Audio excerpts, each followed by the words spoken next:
L'argent gouverne le monde. Personne n'en possède davantage que l'investisseur financier BlackRock.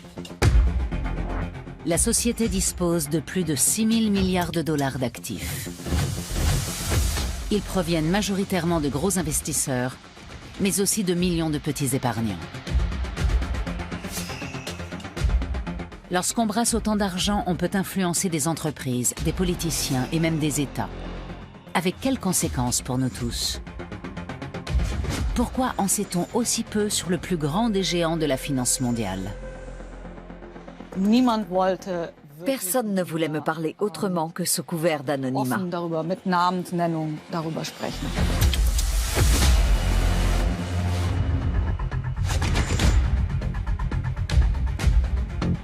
I think BlackRock is an extremely dangerous company.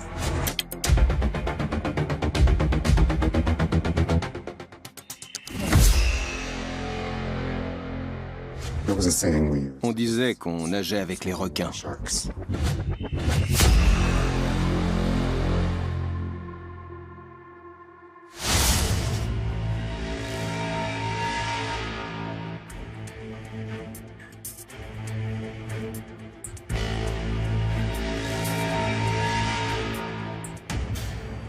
Le siège de BlackRock, le plus grand investisseur financier du monde, se trouve sur la 52e rue à New York, en plein cœur de Manhattan. Non pas sur Wall Street, mais dans un quartier de bureaux ordinaire.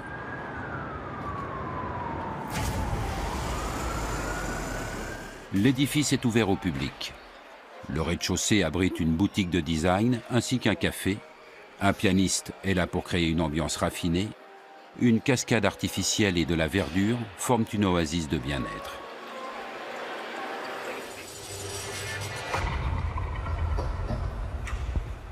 Les bureaux de BlackRock se trouvent derrière cette imposante barrière. Le soir, les livreurs de repas se bousculent au portillon. Quand on travaille ici, on ne compte pas ses heures. Les affaires passent avant tout. À la tête de la société, Lawrence D. Fink, surnommé Larry. C'est le gestionnaire d'actifs le plus puissant du monde. Ses 14 500 employés brassent plus de 6 000 milliards de dollars. Aucune autre société au monde ne gère autant d'argent. Un tel succès ne tombe pas du ciel. Il faut faire preuve de motivation, d'ambition, d'intelligence et d'un grand flair. On peut bien sûr avoir de la chance et engranger 1 milliard en un an. Mais ensuite, il faut maintenir ce niveau, décrocher de nouveaux clients, parvenir à conserver ses investisseurs et, dans l'idéal, se développer. Et BlackRock ne cesse de croître. Depuis son introduction en bourse en 1999, son cours est monté jusqu'à plus de 400 $. La première action que Larry Fink a tenue dans ses mains en valait à peine 14.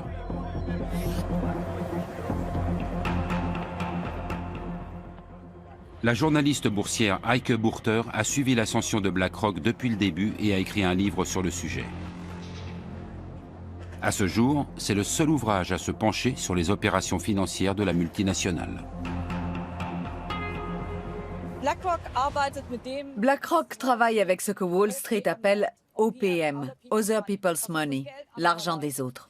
C'est celui que les financiers préfèrent utiliser. BlackRock a même érigé cela en système. Il travaille avec l'argent de fonds de pension, d'assurance et de petits épargnants. Toute personne désireuse d'investir son argent peut s'adresser à BlackRock, qui va l'investir pour elle.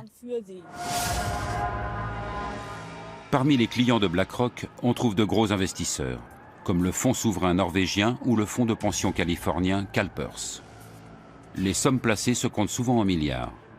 À partir d'une dizaine de millions, BlackRock fournit un conseil personnalisé.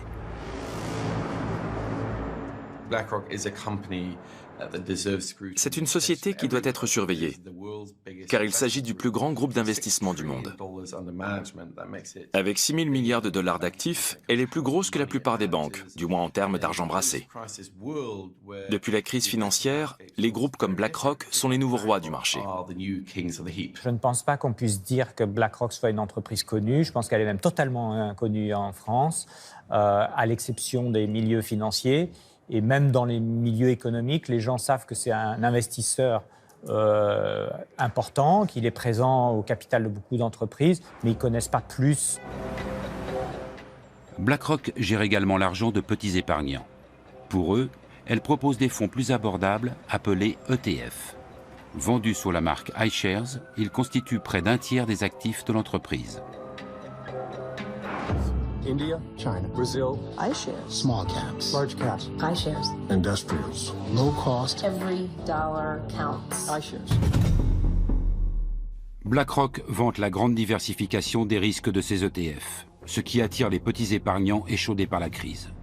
Mais certaines voix s'élèvent pour dire que la multinationale a trop d'argent, qu'elle domine les marchés et pourrait mettre en danger l'ensemble du monde financier si elle se retrouvait en difficulté. Larry Fink réfute cependant ces critiques. The reality is, the capital markets are the capital markets. I don't control the capital markets. The whole world controls the capital markets, all the participants.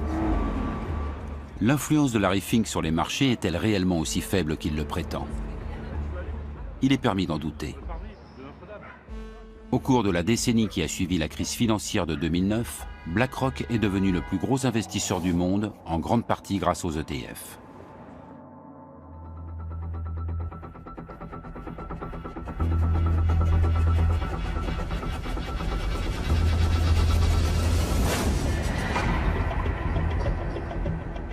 Juin 2009. Alors que la crise tient le monde entier en haleine, BlackRock rachète pour 13,5 milliards de dollars la filiale d'investissement de la banque britannique Barclays, ruinée. Une transaction colossale. Du jour au lendemain, BlackRock voit le montant de ses actifs doubler. Mais plus important encore, la société se lance dans la commercialisation d'ETF. Les ETF ont pris de l'ampleur après la crise. On a alors vu se développer la plus longue bulle financière de l'histoire, qui ne cesse de grossir depuis maintenant une dizaine d'années. Et au cours de cette période, les ETF ont littéralement explosé. Et leur croissance se poursuit. Pas une fois ils n'ont été ébranlés. Depuis 2009, des centaines d'ETF inondent les marchés boursiers. BlackRock permet à n'importe qui d'investir même de petites sommes. Bien que la marque iShares évoque un produit Apple, elle appartient à BlackRock. La société gagne de l'argent en facturant la gestion de ses fonds. Ses tarifs sont nettement inférieurs à ceux de ses concurrents, mais avec 2000 milliards de dollars placés dans les ETF, l'affaire reste juteuse.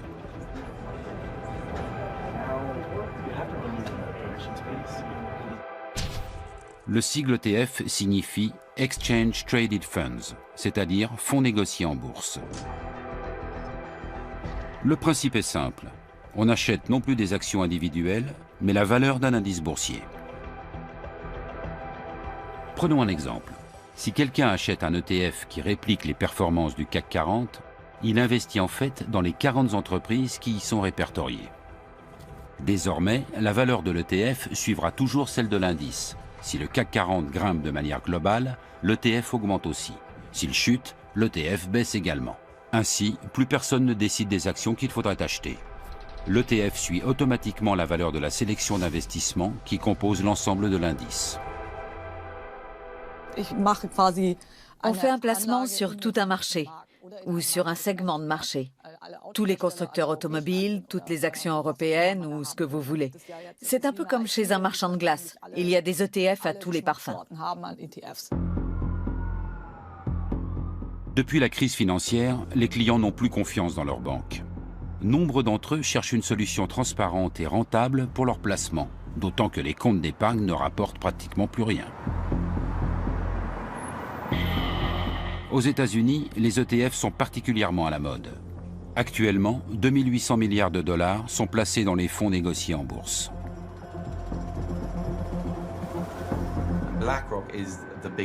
BlackRock est le plus gros pourvoyeur d'ETF. Cela nous a permis à tous d'épargner à moindre coût. Mais l'énorme pression que cela a créée a contraint les gestionnaires d'actifs traditionnels à baisser leurs tarifs. L'an dernier, le prix de ces services est tombé à un niveau historiquement bas, 2 fois moins élevé qu'il y a 20 ans. Tout le monde a fait d'énormes économies.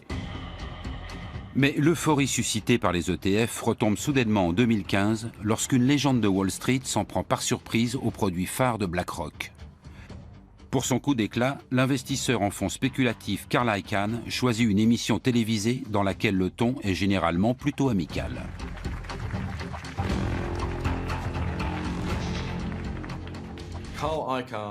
Carl Icahn est l'archétype, comment le dire poliment? C'est l'archétype du type qui est tellement riche qu'il se fout tout simplement de tout. Il peut dire ce qu'il veut. Et il lui arrive parfois d'être impertinent. Je pense qu'il a simplement voulu piquer au vif Larry Fink, qui n'était pas vraiment habitué à ce qu'on lui rentre ainsi dans le lard. I think BlackRock is an extremely dangerous company. Okay, and I mean this. C'est un vieux loup de mer de Wall Street. On l'a souvent dit fini, mais il a toujours rebondi. On peut ne pas l'apprécier, mais c'est assurément quelqu'un qu'il ne faut pas trop sous-estimer.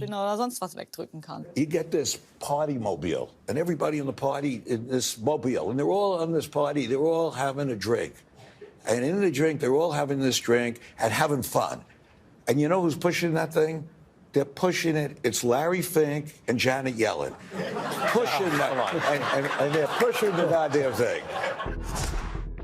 Sur le ton de la plaisanterie, Carl Icahn accuse devant les caméras Larry Fink et Janet Yellen, alors présidente de la Réserve fédérale américaine, de prendre le risque d'une nouvelle crise financière. This party thing is going. Every once in a while, Janet wants to put the brakes on it. And Larry says, "No, let it go." And the people in the party are yelling, "No, no, don't touch those brakes. Don't touch. This is fun." And they're moving toward this cliff, see? And the cliff is there. And this thing is going to go over this cliff. And you know what's going to destroy it?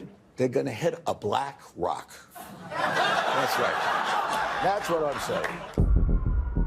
Un spécialiste de premier plan qualifie BlackRock de danger pour le monde de la finance. Son attaque va ternir l'image de l'investisseur financier. Y a-t-il vraiment trop d'argent placé dans ces ETF ?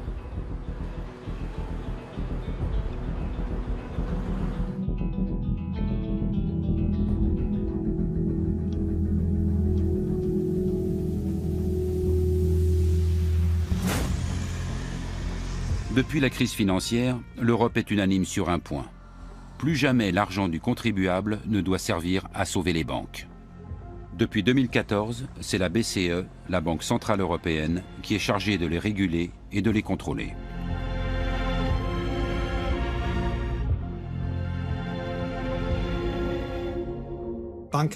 Les banques doivent posséder bien plus de fonds propres. Avant la crise, elles en avaient peut-être 8 ou 9% en moyenne. Aujourd'hui, dans la zone euro, elles en ont généralement entre 13 et 14%. C'est une moyenne. Les chiffres peuvent varier. Le siège allemand de BlackRock se situe non loin de la BCE. Gestionnaire d'actifs à l'échelle mondiale, la multinationale brasse aujourd'hui bien plus d'argent que la plupart des banques. Mais elle est nettement moins contrôlée. Puisque ce n'est pas un établissement bancaire et qu'elle n'accorde pas de crédit, elle n'est pas considérée comme étant d'importance systémique. On dit qu'un établissement présente une importance systémique dès lors qu'il est susceptible, en cas de difficulté, de provoquer dans le système financier un choc qui pourrait avoir un effet négatif sur l'économie réelle. Voilà comment je définirais l'importance systémique. BlackRock pourrait-elle être classée dans cette catégorie? Selon une étude du Conseil de stabilité financière, un organisme de surveillance créé par le G20 à la suite de la crise, les activités de BlackRock ont pris des proportions considérables. Si pour une raison quelconque ses clients venaient à vendre en bloc leurs ETF, tous les marchés boursiers pourraient être menacés. Et dans leur sillage, des milliers d'entreprises dont les actions plongeraient.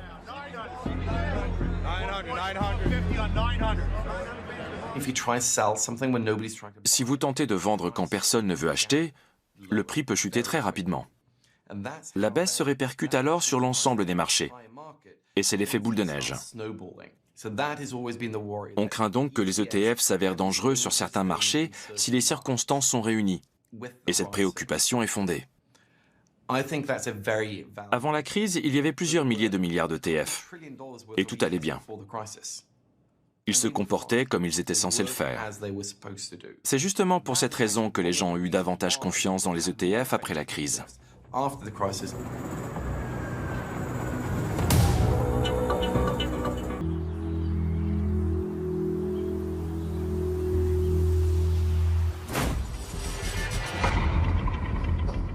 Les fournisseurs d'ETF devraient-ils donc aussi constituer des réserves comme les banques?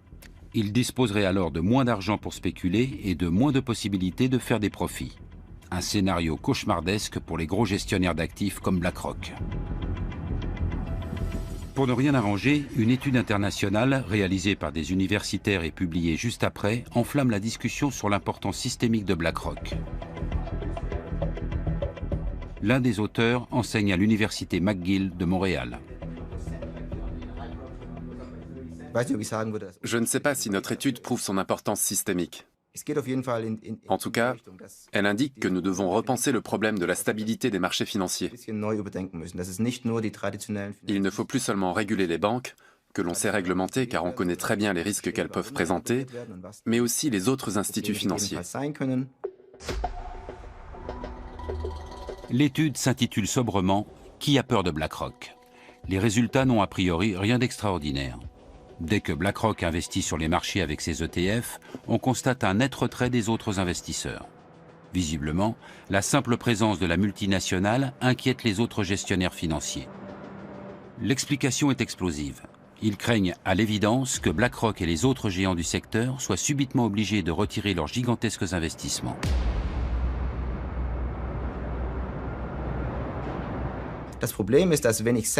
Le problème, c'est que si mes investisseurs viennent me voir pour me dire que la valeur de leur portefeuille a chuté et qu'ils voudraient récupérer leur argent, je dois revendre leurs actions alors même que leur prix est à la baisse.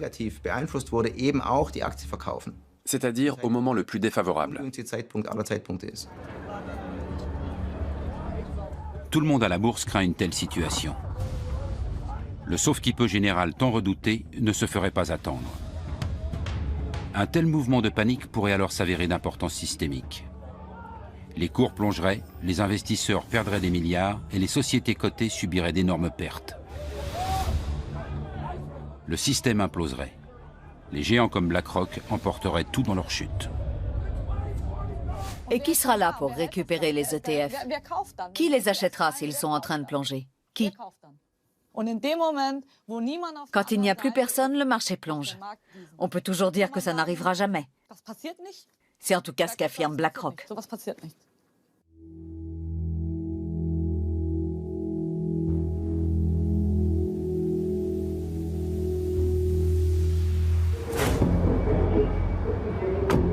Nous nous rendons en Californie pour rencontrer un ancien salarié de BlackRock.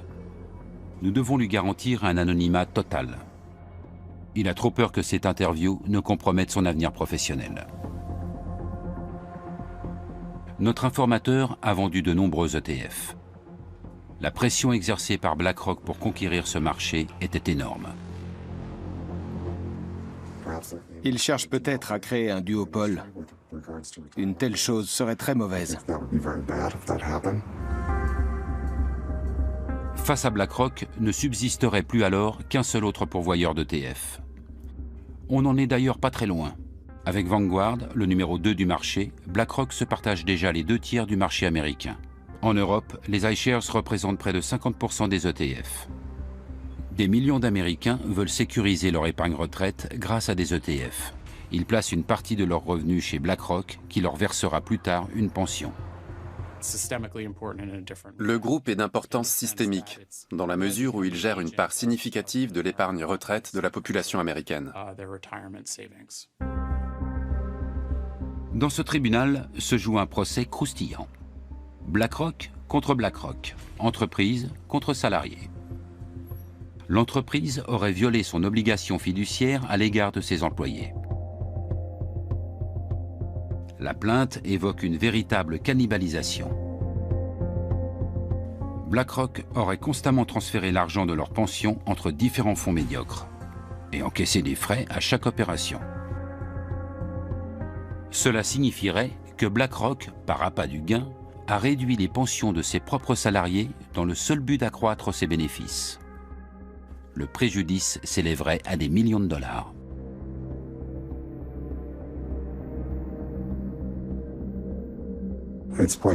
Il est probable que BlackRock fera traîner la procédure encore des années et que je ne touche finalement pas un centime. J'estime que BlackRock a manqué à son obligation fiduciaire.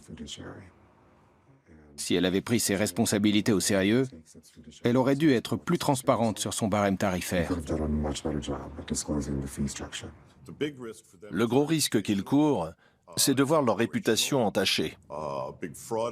Une grosse fraude qui saperait la confiance dans leur gestion serait bien plus dommageable pour eux qu'un problème financier.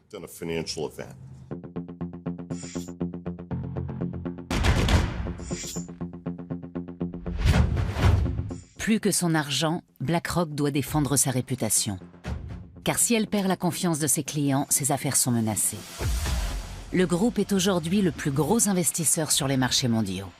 Il est donc en mesure de les influencer. Mais quel est le secret d'un tel succès ?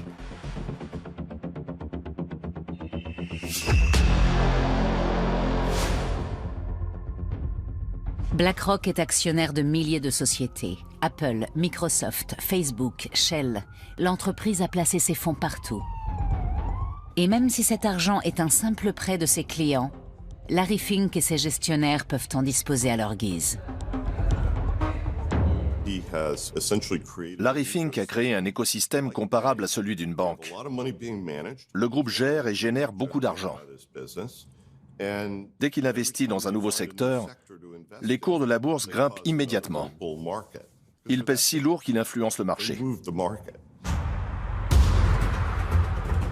En Allemagne, BlackRock est un gros actionnaire dans les 30 plus grandes entreprises du DAX. Il en va de même en France, où la multinationale possède de larges parts dans les sociétés du CAC 40 comme Airbus, Renault ou L'Oréal. BlackRock est la cheville ouvrière des marchés financiers. C'est chez elle et chez les autres gros investisseurs institutionnels que les investisseurs américains et du monde entier placent leur épargne retraite. Ces groupes investissent pour nous. Ils sont les intermédiaires qui garantissent nos pensions et le bon fonctionnement des marchés. Ils ont une grande responsabilité.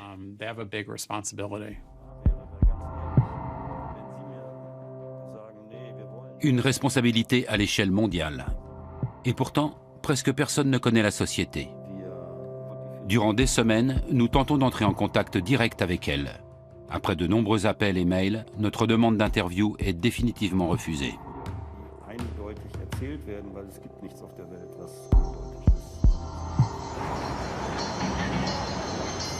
La journaliste Heike Burter en a elle aussi fait l'expérience. Depuis bientôt 20 ans, elle écrit sur Wall Street pour diverses rédactions. Mais au cours de ses recherches pour son livre sur BlackRock, elle s'est heurtée à un énorme mur de silence. Oui, en effet. Et quelque chose m'a surprise. Même parmi les gens extérieurs à BlackRock, ceux qui y avaient travaillé autrefois, qui espéraient y entrer un jour ou qui collaboraient simplement avec la société, personne ne voulait me parler autrement que sous couvert d'anonymat.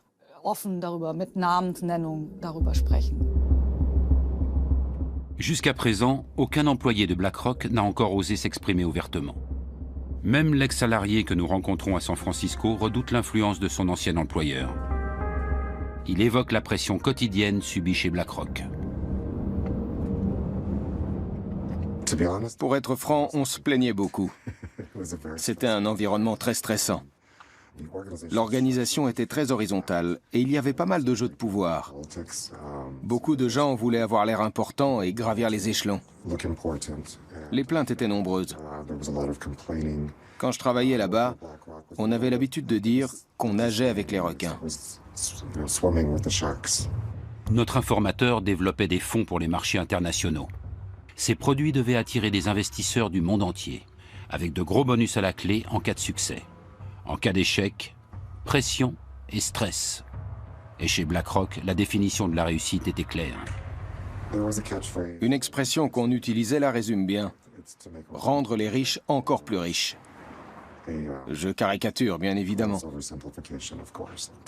Mais la réussite chez BlackRock, du moins pour moi, se mesurait à mes performances et à mes bonus. Ils louaient des salles où le PDG présentait les résultats du trimestre et exposait aussi ses objectifs.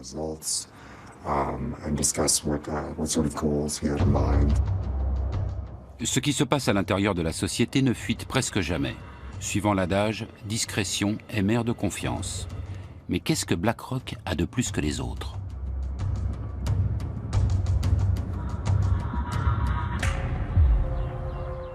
La réponse se trouve à 1300 km au nord de San Francisco, près de la frontière américano-canadienne. Wenatchee est une petite ville de 30 000 habitants.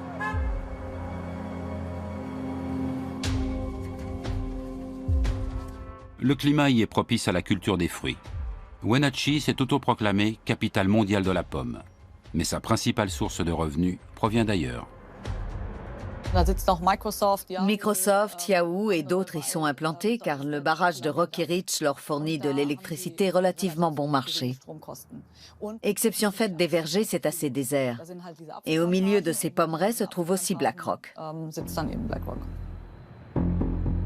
Dans ce qui ressemble à des entrepôts, se cachent les serveurs informatiques du plus grand investisseur financier du monde. Jour après jour, ils explorent le monde numérique à la recherche de tout ce qui pourrait être utile pour l'industrie financière.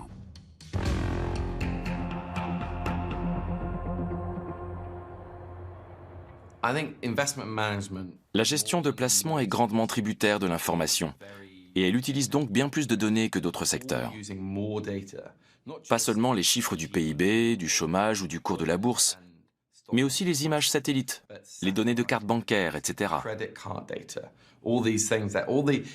Toutes ces empreintes numériques que nous laissons dans l'économie numérique, les gestionnaires d'actifs s'en emparent et les anonymisent au maximum avant de les utiliser pour réaliser des transactions et surveiller les risques. Et dans ce domaine, Larry Fink a une longueur d'avance. Le moindre mouvement boursier, la déclaration la plus anecdotique d'un ministre, tout est enregistré par les ordinateurs de BlackRock. La popularité des actions sur les réseaux sociaux sert également à évaluer la valeur des placements. Et tout cela sans intervention humaine. BlackRock a développé son propre programme d'analyse surnommé Aladdin. Une intelligence artificielle qui prend de nombreuses décisions toute seule. C'est évidemment le système qui est à la base de la gestion de risque, qui est la spécialité de BlackRock et qui permet effectivement de faire ce type d'investissement avec des coûts faibles. Dans le conte, le garçon des rues, Aladdin, avec un seul dé, s'enrichit avec l'aide d'un génie. Chez BlackRock, c'est le système informatique Aladdin avec 2 dés qui enrichit l'entreprise. Le programme réalise chaque semaine 200 millions de calculs afin de conseiller ou déconseiller certains placements. Prenons un exemple. BlackRock veut savoir si cela vaut la peine d'accorder des prêts immobiliers dans une région donnée.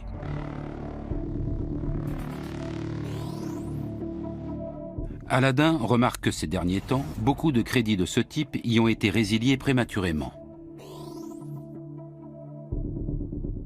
Dans la masse des données, il découvre une constante. La région compte une proportion importante de cadres d'une grande société informatique.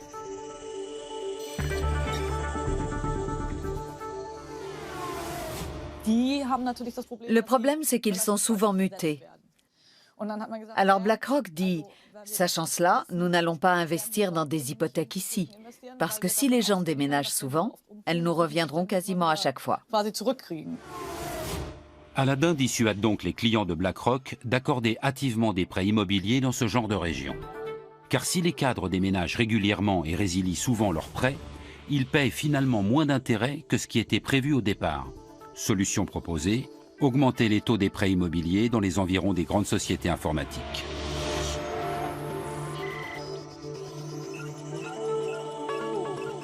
Mais Aladdin rapporte encore plus d'argent à BlackRock dans bien d'autres secteurs. Quelles sont les entreprises à suivre? Lesquelles sont surévaluées ou présentent des risques? Quels sont les projets des politiques? Où émergera la prochaine crise? Aladdin en sait davantage que n'importe qui.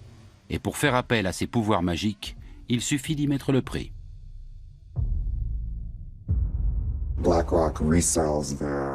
BlackRock conditionne les informations qu'elle collecte en fonction des besoins et les revend à de très grosses entreprises qui pourront ainsi gérer leurs propres actifs.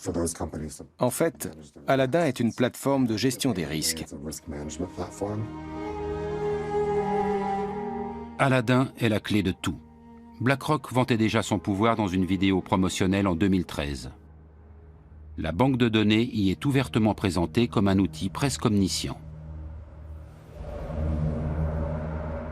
I'm smarter than any algorithm. More powerful than any processor.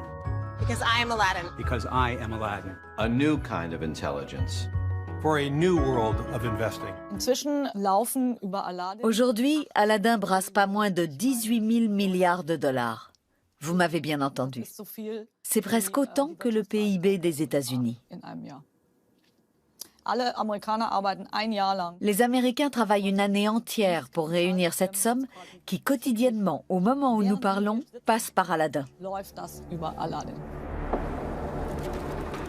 18 000 fois 1 milliard de dollars. Un montant astronomique à 12 zéros. Mais que se passerait-il en cas de bug ou de piratage? Ayant utilisé ce produit, je sais à quel point les procédures pour introduire la moindre modification au système sont draconiennes, afin de réduire les risques. Cela reste néanmoins préoccupant que tant d'argent passe par cet unique système. Si Aladdin et un autre programme gèrent seuls tout l'argent de la planète, je crains un duopole à la Coca-Cola et Pepsi. Imaginez les risques que cela représente et le pouvoir qu'ils auront. C'est un problème systémique.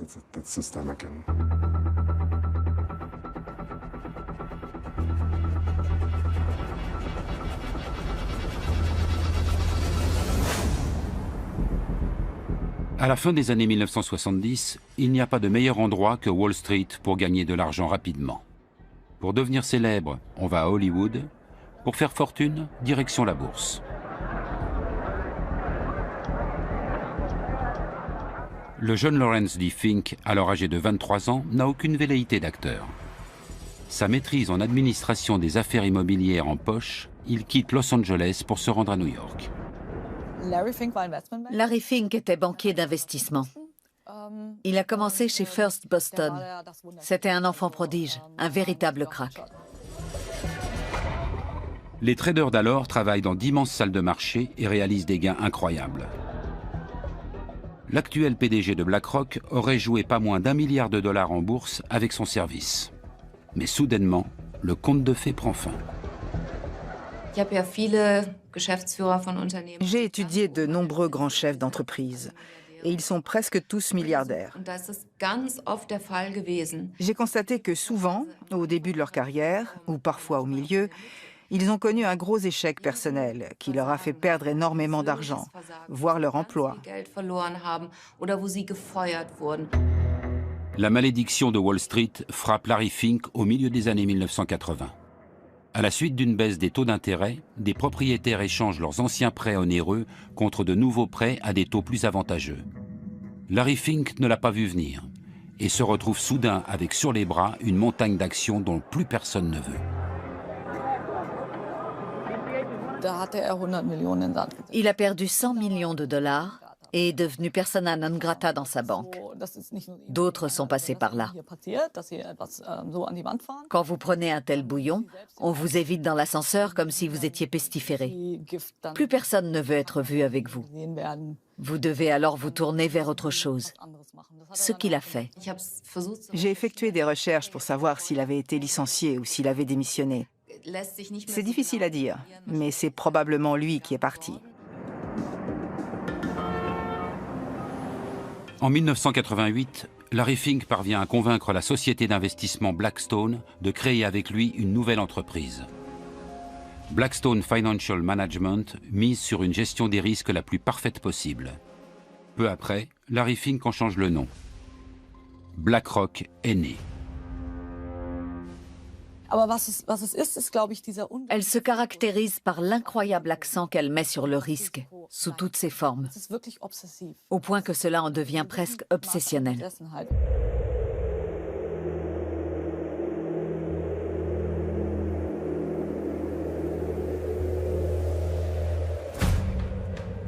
Davos, sismographe des risques et des opportunités de l'économie mondiale.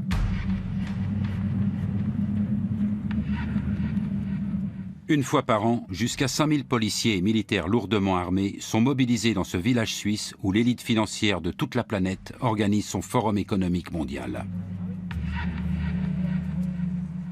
Davos est une plateforme idéale, car les PDG de toutes les grandes entreprises, notamment technologiques, sont présents et viennent y puiser des connaissances. L'accès au forum est réservé aux participants dûment accrédités. Et seuls les chefs d'État sont autorisés à venir accompagnés de leur garde du corps. Davos offre aux grands de ce monde des possibilités illimitées d'étendre leur réseau. Dans le milieu de la finance, on dit que passer 3 jours à Davos, c'est s'épargner 3 mois de voyage. Ce sont des gens à part. Ils se connaissent tous. C'est un cercle très restreint. Ils se retrouvent dans des clubs ou à Davos. Ils s'assoient ensemble et discutent de l'état du monde, des inégalités sociales et des moyens d'y remédier. Ils évoluent dans les hautes sphères. Et BlackRock a toujours voulu être de la partie. Larry Fink rencontre ici des chefs d'État, des hommes politiques ou des PDG. Parfois, ils participent ensemble à des tables rondes. Mais la plupart du temps, ils s'entretiennent à huis clos. Larry Fink gère des actifs du monde entier. Cela va d'un fonds gouvernemental koweïtien à un fonds de pension allemand, en passant par une assurance australienne. Comme il a accès à toutes ces données, dans lesquelles il puise depuis plus de 20 ans, il a un aperçu unique de l'état du monde de la finance. Et grâce à cela, il produit à son tour ses propres données. Il est une pierre angulaire de cet immense réseau de personnes. Les interviews de Larry Fink sont rares. Dans celle-ci, réalisée à Davos, il évoque ses débuts et son premier job dans la boutique de chaussures de son père. At 10 years old, I was required to learn how to sell shoes and help my father. Well, I learned how to deal with people pretty early in my career, and it was a great learning lesson how to deal with people, how to appeal to people's needs, and I was a pretty good shoe salesman. Il s'agit là d'une des rares anecdotes personnelles connues au sujet de Larry Fink. Elle vise à donner l'image d'un homme d'affaires consciencieux et à réduire le fossé qui sépare depuis longtemps l'homme de pouvoir des petits investisseurs. Il y a régulièrement des lettres adressées aux dirigeants des entreprises dans lesquelles BlackRock a investi. Il s'y montre attaché à leurs responsabilités sociales. La société exige que les entreprises, à la fois publiques et privées, se mettent au service du bien commun. Pour prospérer sur le long terme, toute entreprise doit non seulement produire des résultats financiers, mais également montrer comment elle apporte une contribution positive à la société. C'est le discours à la mode actuellement. Mais pour moi, il ne s'agit que de blabla idéologique. Il se présente comme un visionnaire et un philanthrope, alors qu'il sait pertinemment ce que font ces entreprises, notamment Rheinmetall. Rheinmetall est l'un des plus gros fabricants d'équipements militaires d'Europe. Basé à Düsseldorf, le groupe vend des armes dans le monde entier. La fondation Ethecon a donc décerné à la société et à ses investisseurs un prix négatif, le Black Planet Award. En tant qu'actionnaire important, Larry Fink est nommément cité. Par l'intermédiaire de BlackRock, il investit dans de gros groupes, en particulier ceux dont les marges bénéficiaires sont les plus attrayantes.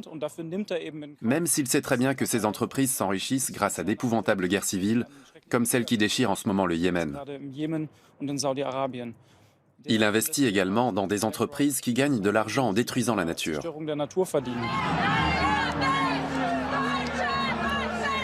BlackRock s'enrichirait-elle grâce à l'industrie de la guerre? De fait, l'action Rheinmetall a pris énormément de valeur. Depuis 2016, son cours a grimpé d'environ 70%. BlackRock investit aussi dans d'autres groupes d'armement. Est-ce en adéquation avec les lettres de Larry Fink dans lesquelles il appelle à plus de justice et de responsabilité vis-à-vis de l'environnement?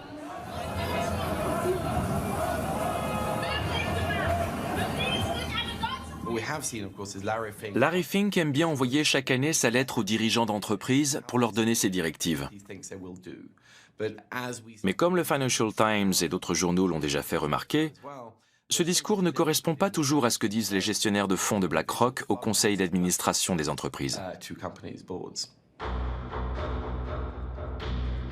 En d'autres termes, les déclarations d'intention de Larry Fink n'ont rien à voir avec la réalité. BlackRock privilégie les investissements les plus rentables et non les plus éthiques. Comme avec Rheinmetall, qui continue de vendre des armes à l'Arabie Saoudite par l'intermédiaire de filiales, et ce, malgré l'interdiction d'exporter décrétée par le gouvernement allemand. Et peu importe si le régime saoudien torture ses ressortissants et assassine les journalistes indésirables. On l'a notamment vu avec l'affaire Jamal Khashoggi. Peu après, une conférence devait avoir lieu en Arabie Saoudite et de nombreux chefs d'entreprise ont dû reconsidérer leur participation. Larry Fink ne s'y est pas rendu, mais quand on lui a demandé s'il allait cesser toute relation commerciale avec le pays, il a clairement répondu que non. BlackRock refuse de s'exprimer sur le sujet devant notre caméra. Mais dans un document publié en 2018, les choses sont claires. En définitive, un seul critère est retenu par la société au moment de décider si elle soutient ou non la politique commerciale d'une entreprise.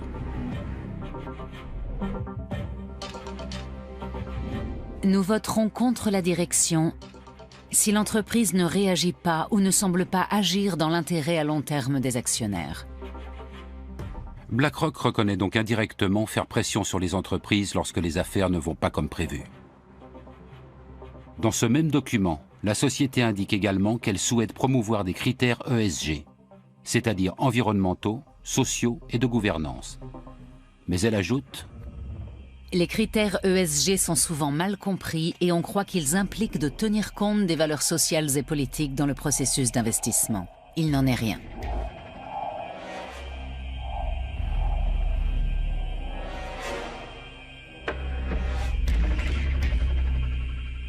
Et le siège de BlackRock à Francfort précise encore sans ambiguïté: les gestionnaires d'actifs ne peuvent pas utiliser les actifs de leurs clients pour promouvoir leurs propres opinions sociales ou politiques. BlackRock n'intervient pas dans les décisions d'ordre moral, mais s'ingère dans les autres aspects de la vie de l'entreprise. Son influence va-t-elle au-delà des votes lors des assemblées générales annuelles? Disons que BlackRock investit au capital d'une entreprise pour le compte d'un fonds privé et qu'elle détient dès le départ 5, 10 ou 15% des parts, ainsi qu'un siège au conseil d'administration.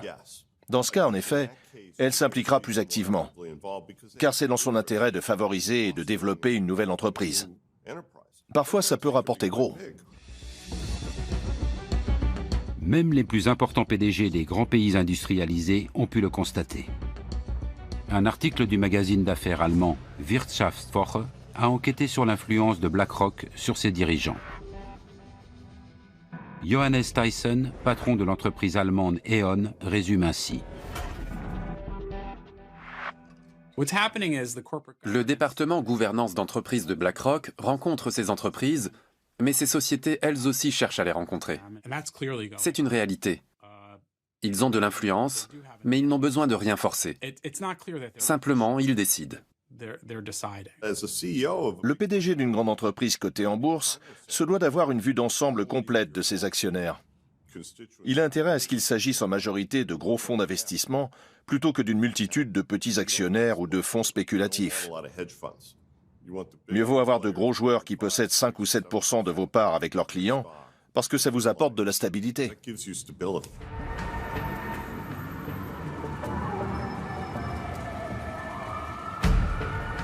La puissance de BlackRock peut-elle être mise au service d'une noble cause?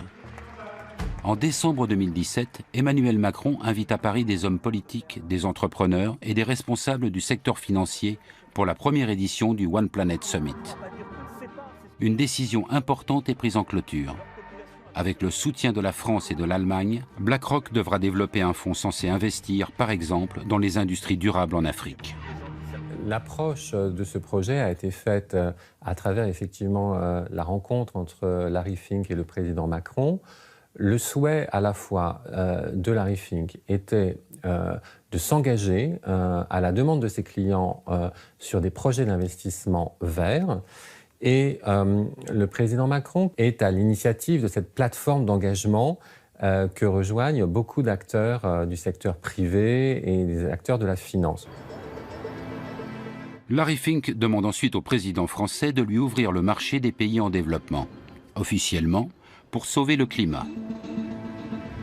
Mais on peut aussi penser que la France et l'Allemagne aident tout simplement BlackRock à conquérir de nouveaux marchés et à gagner des investisseurs supplémentaires. On lui propose de sortir de sa zone de confort. Et comme il ne connaît pas particulièrement les géographies des pays du Sud, notamment Afrique, les deux agences de développement, que ce soit la KfW ou l'AFD, sont pour lui un partenaire essentiel pour maîtriser le risque. Aucun projet n'a encore été concrétisé. Une chose est néanmoins sûre. Le fonds ne devrait pas investir dans les pays très pauvres, mais uniquement dans les marchés en expansion. La volonté de BlackRock de quitter sa zone de confort pour sauver le climat a visiblement ses limites. D'autant que le groupe continue d'engranger de l'argent avec des entreprises peu soucieuses de protéger l'environnement. Cette contradiction entre parole et acte a donné lieu à de nombreux actes de protestation. Larry Fink se fait régulièrement épingler pour ses investissements dans les énergies sales comme le charbon, le pétrole ou le gaz. We're here in New York City today outside of BlackRock headquarters to give Larry Fink the only award that he really deserves. An award recognizing him as a climate fraud.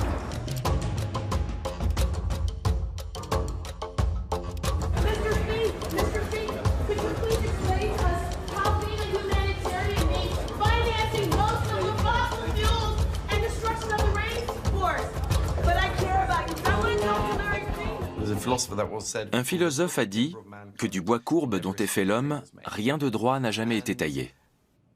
Et BlackRock reste une entreprise, malgré ce que peut en dire Larry Fink.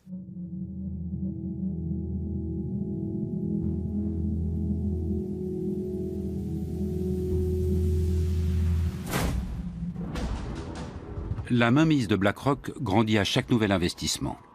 Le groupe vote déjà aux assemblées générales de 17 000 grandes sociétés du monde entier et influence donc leur stratégie.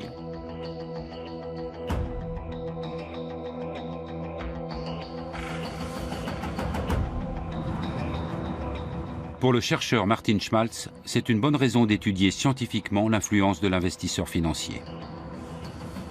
Étant donné que BlackRock est le principal actionnaire de très nombreuses entreprises, quelles conséquences cela a-t-il pour l'économie mondiale ? J'imaginais que Bill Gates était l'actionnaire majoritaire de Microsoft, de même que Steve Jobs ou Tim Cook chez Apple, ou encore Mark Zuckerberg chez Facebook, comme la presse peut le laisser entendre. Mais il s'avère qu'il n'en est rien. J'ignorais totalement que dans ces sociétés, les plus gros actionnaires sont non pas les fondateurs, mais Vanguard, BlackRock ou d'autres investisseurs de ce type.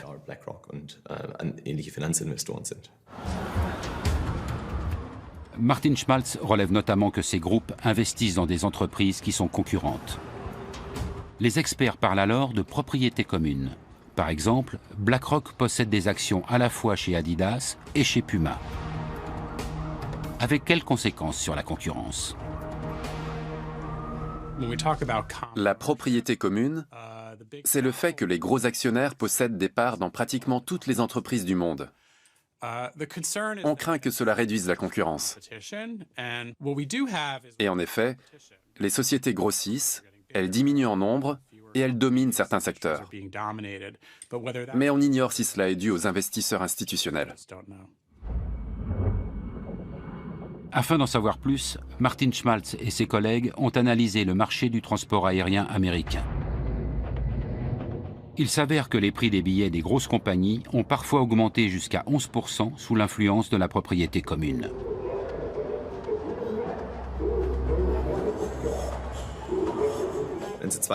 Disons que vous possédez une compagnie aérienne et moi une autre, et que nous décidons d'échanger une partie de nos actions afin de devenir propriétaires à part égale. Nous avons alors beaucoup de propriétés communes. Les chiffres montrent que lors de telles transactions, généralement moins extrêmes que dans cet exemple, les prix du marché augmentent, en l'occurrence ceux des billets.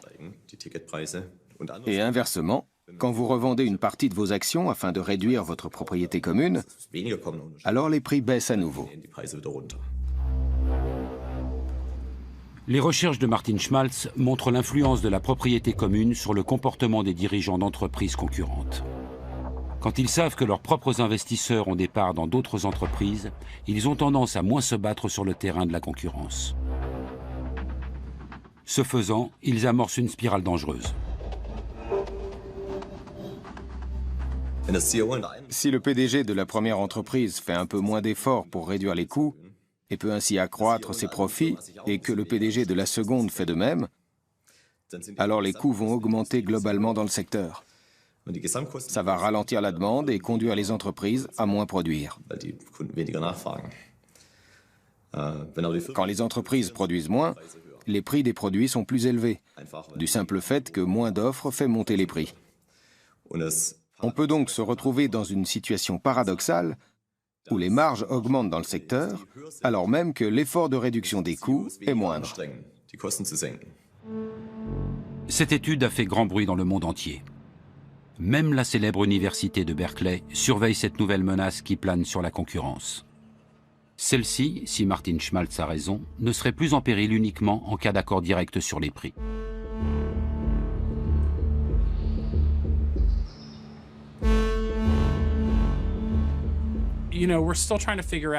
Nous essayons encore de vérifier si tout cela est cohérent, ne serait-ce que dans cette branche. Je dirais, pour ma part, qu'une seule étude universitaire ne prouve rien. Il faut en mener plusieurs sur un même sujet. Assurément, celle-ci est inquiétante et mérite d'être approfondie, mais elle n'est en rien irréfutable.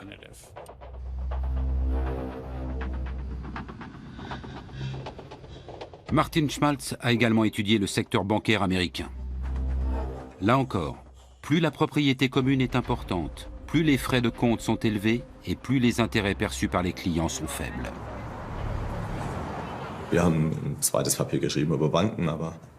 Nous nous sommes penchés sur les banques, mais d'autres se sont intéressés aux prix pratiqués par les grands groupes de semenciers et ont, là aussi, montré les effets de la propriété commune. Une demi-douzaine d'études indiquent que la propriété commune influence la faculté d'innovation des entreprises. Le sujet fait débat parmi les scientifiques. Les médias s'en emparent aussi, car il fait l'effet d'une bombe. Un monde où les grands groupes financiers limiteraient sévèrement la concurrence serait préjudiciable à l'ensemble des économies nationales.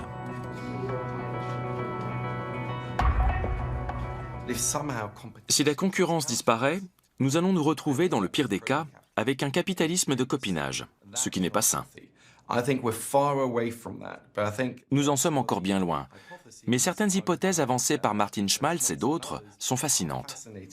Ce qu'elles soulèvent doit nous pousser à la vigilance et à la réflexion, car BlackRock et d'autres grands pourvoyeurs d'ETF continuent de grossir. Si Martin Schmaltz a raison, l'économie de marché pourrait en être bouleversée. Les concurrents ne se battraient plus pour gagner la faveur des clients, mais seulement celle de leurs investisseurs. L'intéressé est souvent invité pour présenter les résultats de l'étude. Ici, devant l'Office fédéral des ententes, l'autorité allemande de la concurrence abonne. Cette question que Martin Schmaltz a soulevée au sujet de la propriété commune a déjà trouvé son application ici. Nous examinons les choses au cas par cas et nous essayons de voir quels effets cela pourrait avoir sur la concurrence.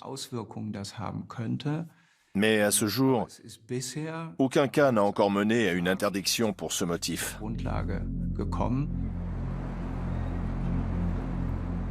BlackRock et les autres investisseurs financiers ne tiennent pas à ce que le contrôle des achats d'actions soit renforcé. Rien d'étonnant à cela.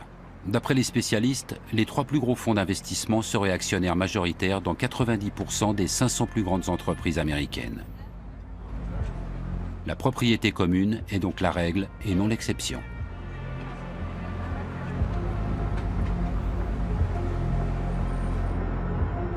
Plus le débat fait rage, plus on voit surgir des contre-expertises censées renforcer la position de BlackRock. La direction de l'entreprise ne manque pas une occasion de critiquer les conclusions de Martin Schmaltz.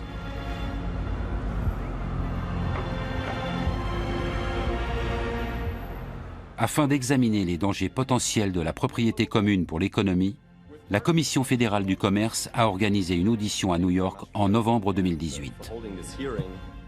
Les allégations de l'économiste allemand menacent les intérêts de BlackRock. La réponse des représentants de la direction de l'investisseur n'en est que plus cinglante.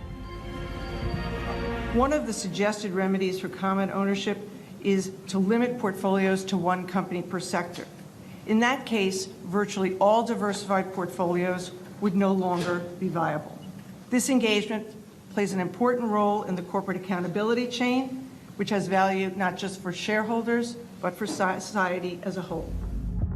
En clair, BlackRock lutterait pour le bien-être de la société et le professeur d'Oxford aurait commis de nombreuses erreurs. Sa compétence scientifique est explicitement remise en cause. BlackRock nous fait également parvenir d'innombrables contre-expertises. La pression exercée sur Martin Schmaltz est considérable. On a le sentiment que leur pouvoir s'étend jusque dans les milieux universitaires.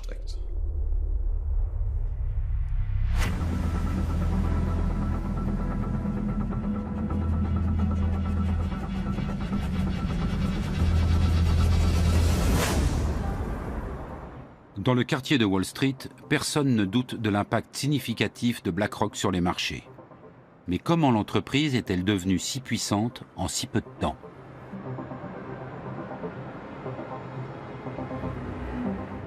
Au moment de la crise, BlackRock ne jouait aucun rôle à Wall Street. Ce sont principalement les banques qui ont failli faire sombrer l'économie mondiale.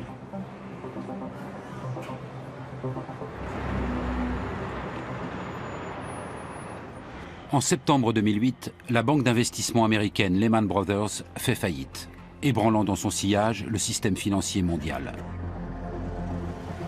L'une des tâches les plus urgentes consiste alors à déterminer la gravité réelle de la situation pour les divers instituts bancaires. Sur quels titres toxiques ont-ils spéculé? Quelle est l'ampleur des dégâts? Qui peut répondre à ces questions? Et surtout, à qui peut-on encore se fier?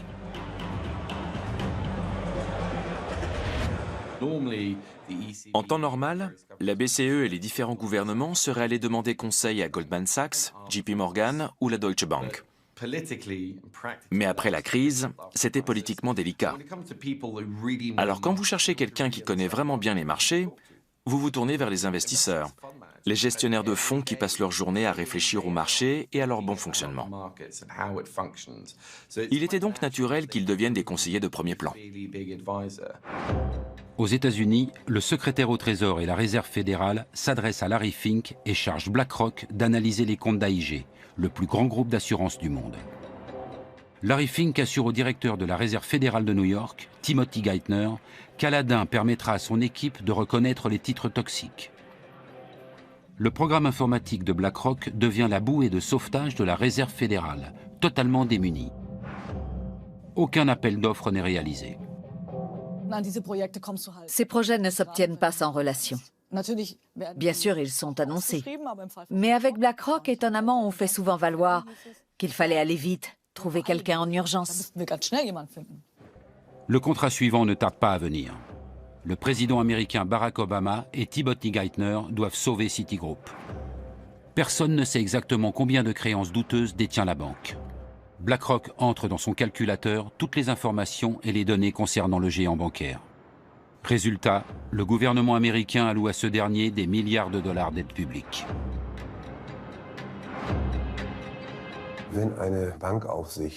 Si l'autorité de contrôle du secteur bancaire ne peut pas définir elle-même les critères de robustesse d'une banque, elle capitule. Cette connaissance privilégiée ne peut et ne doit être développée que par ce gendarme lui-même. Et elle doit rester sa prérogative exclusive.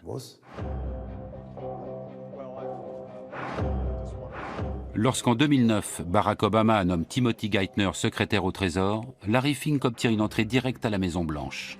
Les perspectives s'annoncent exceptionnelles pour BlackRock.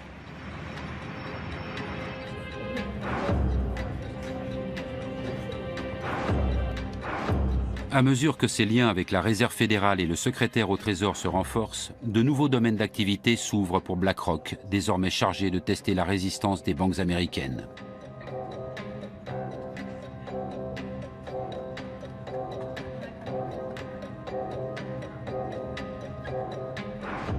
L'Europe aussi fait bientôt appel au service de BlackRock. À la suite de la crise financière, l'Union européenne renforce la réglementation sur les banques. En 2014, la BCE est chargée du contrôle bancaire européen.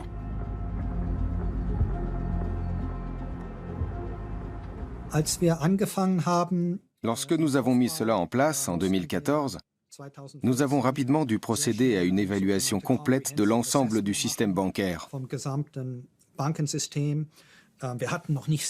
Nous disposions encore de peu d'effectifs. C'est pourquoi nous avons aussi sollicité l'aide de consultants externes pour nous aider à mettre tout cela sur pied.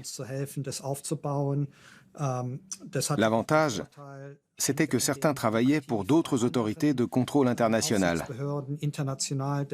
Nous avons donc pu intégrer les bonnes pratiques de chacun d'entre eux.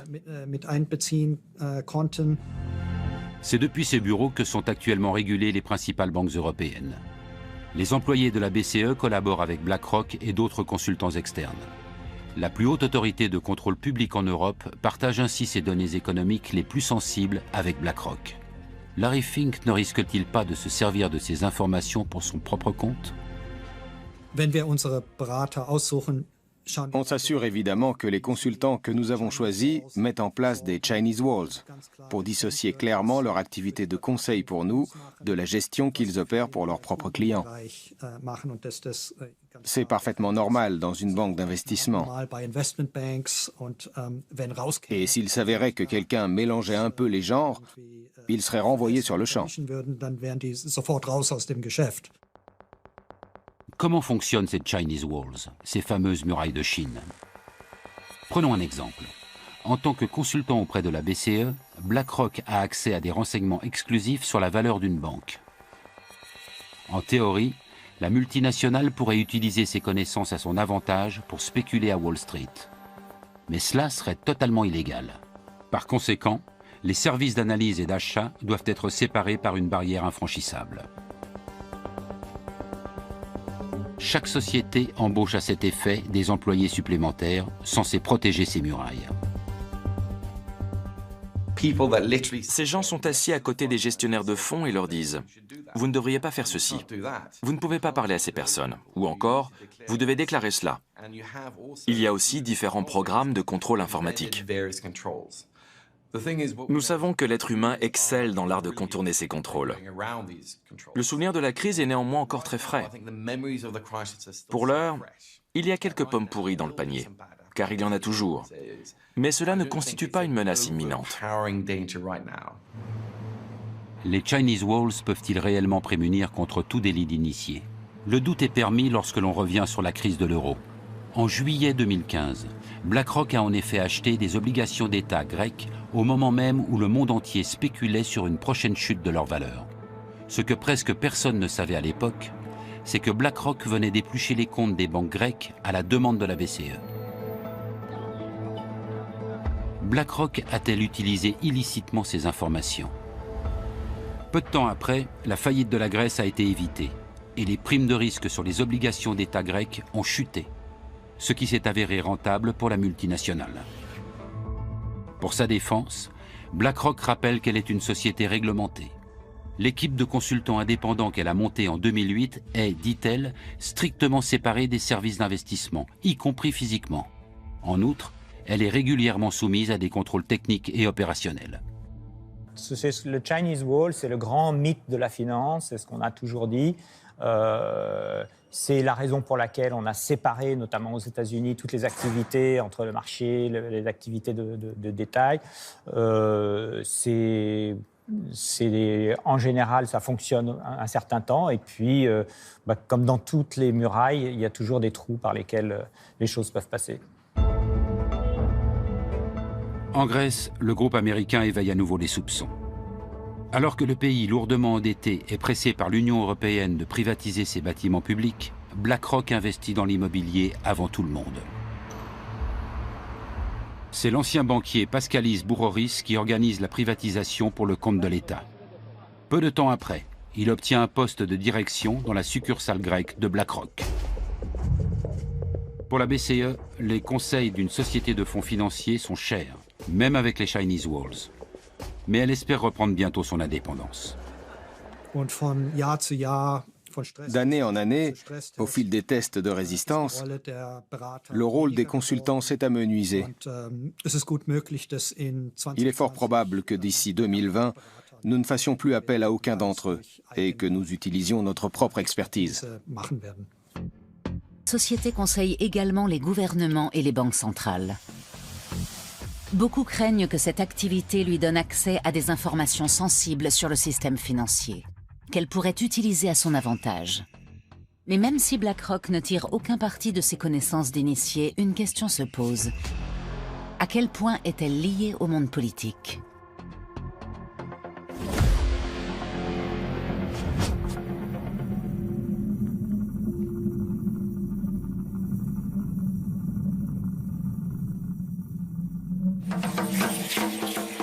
Avec 127 millions d'habitants, le pays d'origine des Aztèques est le 10e pays le plus peuplé du monde. Son PIB par habitant est pratiquement équivalent à celui de la Chine. Malgré les problèmes qu'il connaît, le Mexique aiguise donc les appétits. Notamment celui de BlackRock. Depuis 2008, le groupe américain investit massivement dans ce pays.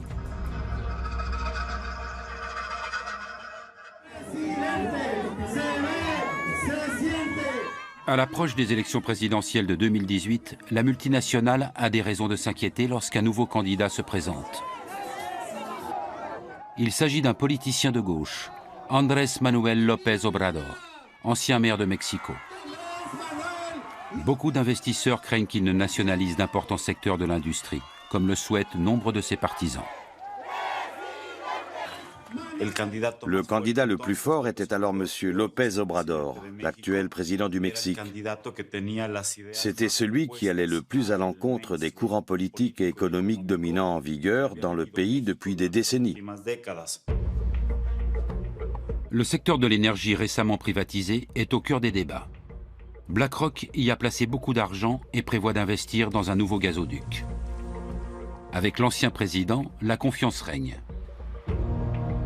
Mais l'élection d'un homme de gauche imprévisible risque de mettre en péril les investissements du groupe. Et ce, précisément au Mexique, le pays préféré de Larry Fink.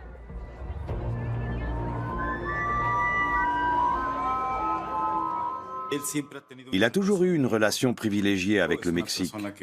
Il a souvent répété qu'il aimait ce pays.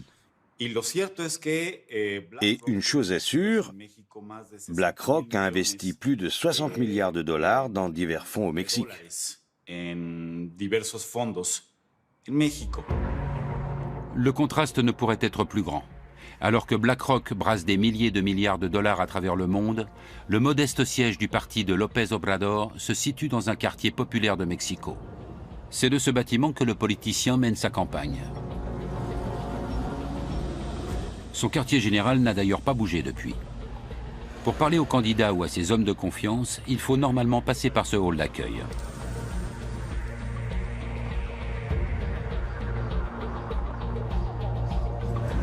Larry Fink en est toutefois dispensé lors de sa venue en mai 2018. Avec d'autres gestionnaires financiers, il a le privilège de rencontrer le politicien de gauche dans un hôtel de luxe. Le contenu de leur discussion reste confidentiel. Toujours est-il que le candidat Obrador déclare alors publiquement que les fonds d'investissement américains restent les bienvenus au Mexique. Je crois que cette rencontre a été, et j'insiste sur ce point, une marque de confiance. Ça allait bien au-delà d'une simple démonstration de bonne volonté. Peu de temps après, López Obrador est élu à la tête du pays.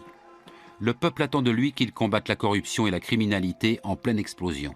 Mais beaucoup veulent aussi renationaliser des secteurs de l'économie privatisés dans lesquels BlackRock a placé des milliards. Cependant, après sa victoire électorale, le nouveau président n'en parle plus, et il n'en reparlera sans doute plus jamais. Car aucun dirigeant mexicain ne peut se passer de l'argent de gros investisseurs étrangers comme BlackRock. La probabilité que le président Obrador confisque ou chasse les capitaux étrangers investis au Mexique dans le secteur de l'énergie est nulle, pratiquement nulle. Pour une simple question de survie. Aucun organisme international, que ce soit le FMI, la Banque mondiale ou la Banque de développement, ne prêterait de l'argent au Mexique pour compenser ces sommes.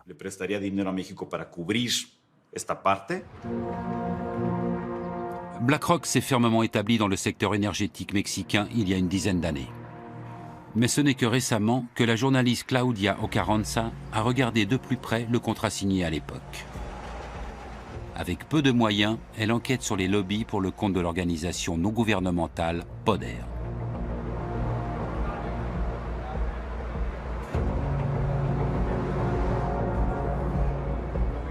Pour des raisons de sécurité, nous ne pouvons pas filmer l'extérieur de son bureau.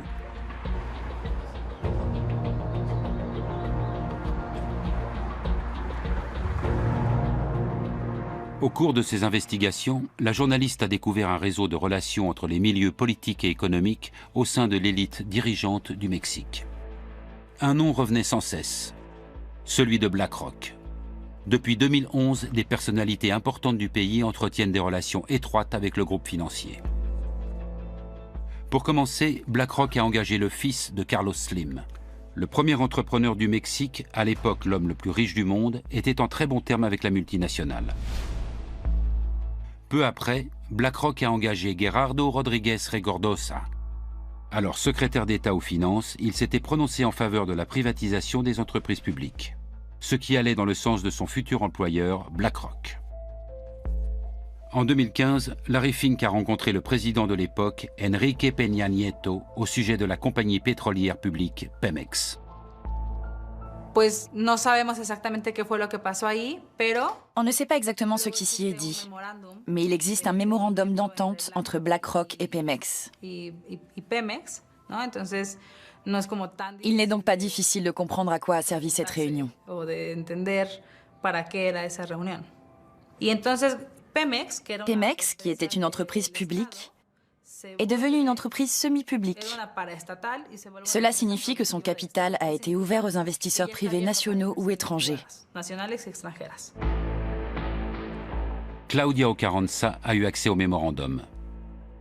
Il prévoit la création d'un bureau d'études commun à BlackRock et Pemex, ayant pour but de soutenir leur collaboration dans des projets énergétiques au Mexique. Le contrat proprement dit, qui contient tous les détails, reste à ce jour confidentiel. Officiellement, car il s'agirait d'un secret commercial et que cela pourrait menacer la relation entre BlackRock et Pemex, ainsi que la concurrence. Aujourd'hui encore, on ignore quel est le pourcentage maximal que BlackRock peut détenir dans une entreprise énergétique, ou quelles sont ses obligations en termes d'investissement. On n'en sait toujours rien. Mais la journaliste est parvenue à découvrir certains détails. BlackRock a accès à de gros projets énergétiques comme le gigantesque gazoduc Los Ramones. Avec un partenaire, la multinationale a injecté 900 millions de dollars pour développer cette infrastructure qui va relier le centre du Mexique au site de production de gaz de schiste au Texas. C'est le début d'une série d'investissements considérables dans le secteur énergétique mexicain. Malgré le changement de gouvernement et l'arrivée d'un président de gauche, BlackRock consolide toujours davantage son influence. Pour la seule année 2018, ils ont placé 85 milliards de dollars dans des fonds d'énergie renouvelable. Cela représente pratiquement 90% des fonds dont ils disposent. Et ils continuent d'investir dans le secteur de l'énergie. BlackRock fait partie des principaux investisseurs étrangers au Mexique. Outre le secteur de l'énergie, BlackRock s'intéresse surtout aux fonds de pension mexicains. En 2014, la Banque nationale l'autorise à investir une partie de l'épargne retraite des Mexicains. En d'autres termes, BlackRock a accès à l'argent de nombreux retraités et est chargé de sécuriser leur rente. Un marché immense.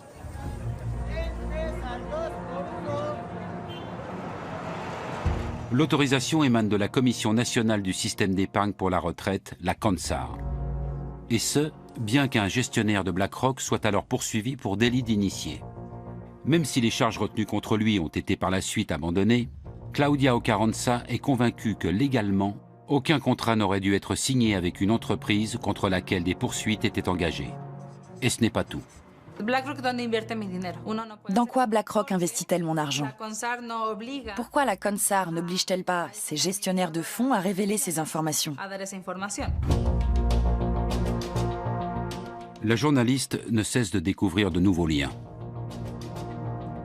C'est Isaac Portnoy qui aurait signé le contrat lucratif pour BlackRock. Auparavant, il travaillait justement pour la CONSAR, chargé de valider l'accord. Après quelques années chez BlackRock, Portnoy est ensuite allé chez Pemex, la société avec laquelle BlackRock a investi des milliards dans le secteur mexicain de l'énergie. La boucle est bouclée.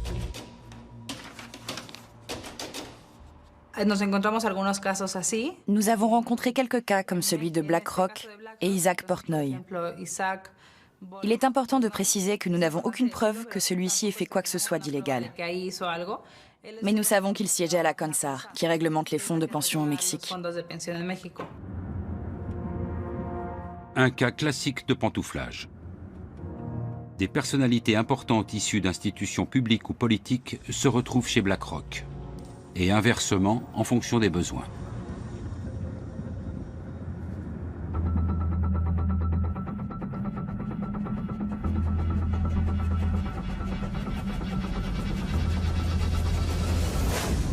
Mein Name ist Friedrich Merz, mit E, anders als in Ihrer Einladung, die Sie bekommen haben. Lorsque la chancelière allemande Angela Merkel annonce en 2018 vouloir quitter la présidence de la CDU, un ancien haut responsable politique pose sa candidature pour lui succéder. Friedrich Merz, ancien président de groupe de la CDU au Bundestag, est entre-temps devenu président du conseil de surveillance chez BlackRock. Si les gens passent de BlackRock à la politique, je trouve ça moins problématique qu'ils se fassent payer ou autre. Ils pensent comme leur ancien employeur ou donneur d'ordre. Ils restent prisonniers de ce mode de pensée. Ils appréhendent le monde avec les yeux d'un employé de BlackRock. Au-delà de la question de la réglementation, c'est dérangeant qu'un dirigeant allemand puisse mettre toutes ses relations politiques à disposition d'une entreprise aussi puissante. Et que de surcroît, il revendique le droit de protéger les activités de gestion d'actifs de BlackRock, prétendument dans l'intérêt des citoyens. Mais personne n'est dupe. De même qu'il n'est pas crédible en connaisseur du monde économique.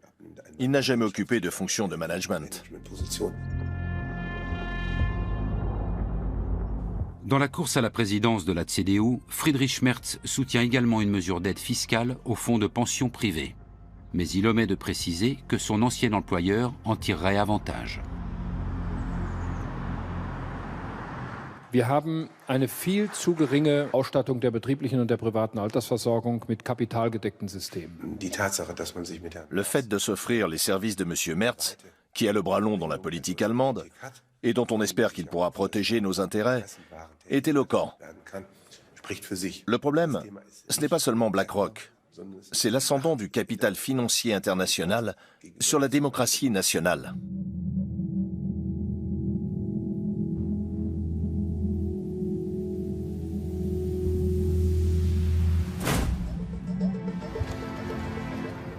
En France, 5 mois après l'élection présidentielle de 2017, une rencontre mémorable a lieu à l'Élysée. Emmanuel Macron invite des investisseurs, au premier rang desquels figure Larry Fink, le PDG de BlackRock.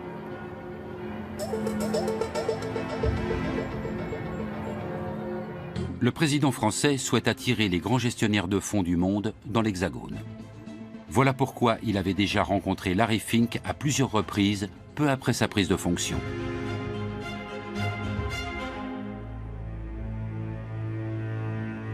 Aujourd'hui comme alors, les entretiens ont lieu à huis clos. Macron ne veut aucune caméra.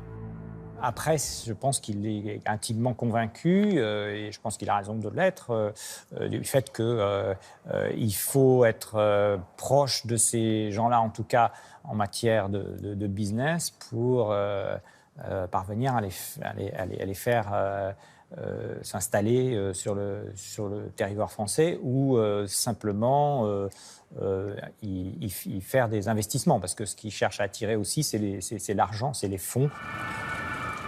Emmanuel Macron veut favoriser les privatisations en France. À cet effet, le président de la République a créé une commission dont l'un des membres n'est autre que le patron de BlackRock France, Jean-François Cirelli. Cet ancien conseiller du président Chirac a aussi fait de Gaz de France l'une des plus grandes compagnies énergétiques du monde. Et tout comme Friedrich Merz en Allemagne, il ne cesse de réclamer un recours accru aux fonds spéculatifs pour l'assurance vieillesse.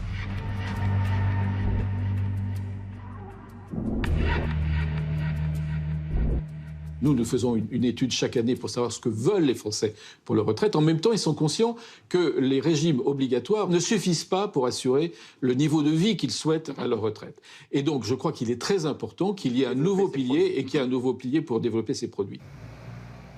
Pendant que les lobbyistes financiers comme BlackRock renforcent leurs liens avec Emmanuel Macron, le gouvernement français se heurte au mouvement des Gilets jaunes. Ces derniers s'élèvent contre ces réformes économiques libérales et sont révoltés contre les politiques qui laissent les géants de la finance se partager le monde entre eux.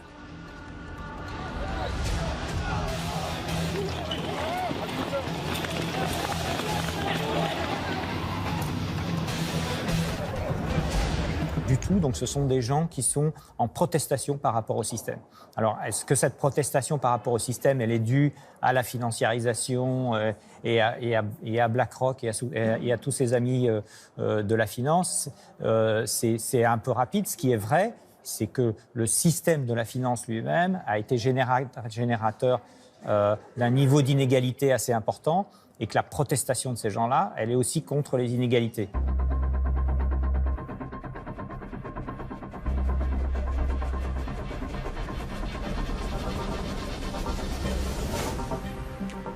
En Allemagne aussi, la résistance face au monde de la finance s'organise. De plus en plus de citoyens se sentent menacés. Le berlinois Rusbeh Taheri s'indigne du prix des loyers dans la capitale allemande.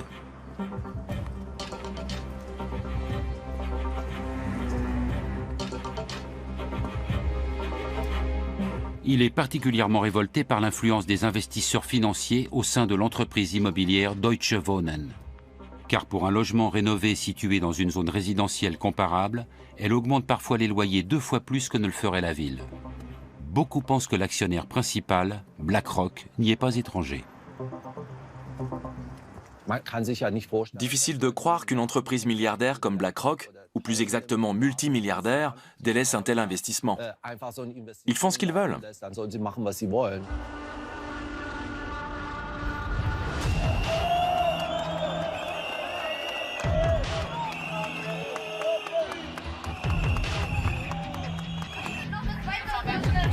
Des dizaines de milliers de personnes manifestent à Berlin afin de mettre un terme aux agissements de Deutsche Wohnen et de BlackRock.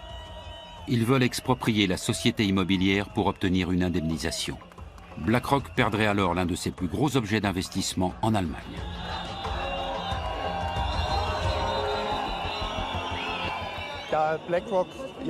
BlackRock possède aussi des actions de Deutsche Wohnen. Elle doit détenir près de 10% des parts. Ils préfèrent préserver leurs dividendes plutôt que d'entretenir les logements. Ils sont aussi chez Vonovia et dans toutes les grandes entreprises. BlackRock a tout intérêt à ce que les loyers augmentent. Rouzbeh Taheri a déjà récolté 70 000 signatures en faveur de l'expropriation. La colère contre les spéculateurs et les augmentations éhontées des loyers est si grande que le monde politique est bien obligé de prendre son initiative au sérieux.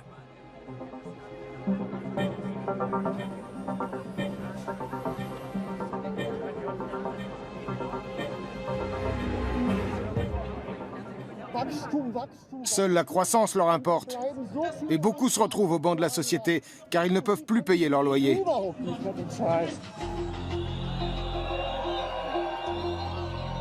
La pression de la rue a déjà fait bouger les choses. Le débat qui a suivi la manifestation a conduit à un gel des loyers durant 5 ans, ce qui a fait chuter le cours de l'action Deutsche Wohnen d'environ 20%. Pour BlackRock, c'est une source de revenus sûre qui menace de se tarir.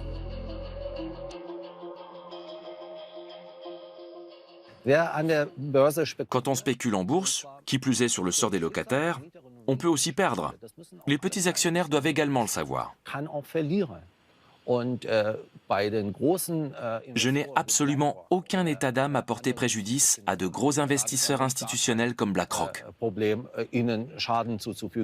Ils ont suffisamment nui à la société. Aucune autre société ne brasse autant d'argent que BlackRock. Elle a le bras long en politique et influence même des gouvernements. Mais personne n'en parle. Les gestionnaires de Larry Fink doivent faire passer l'éthique après les perspectives de profit. Plus le pouvoir des investisseurs grandit, plus la question se pose. Faut-il avoir peur de BlackRock? La taille de la multinationale pourrait-elle provoquer une crise financière mondiale? Et surtout, peut-on encore arrêter BlackRock?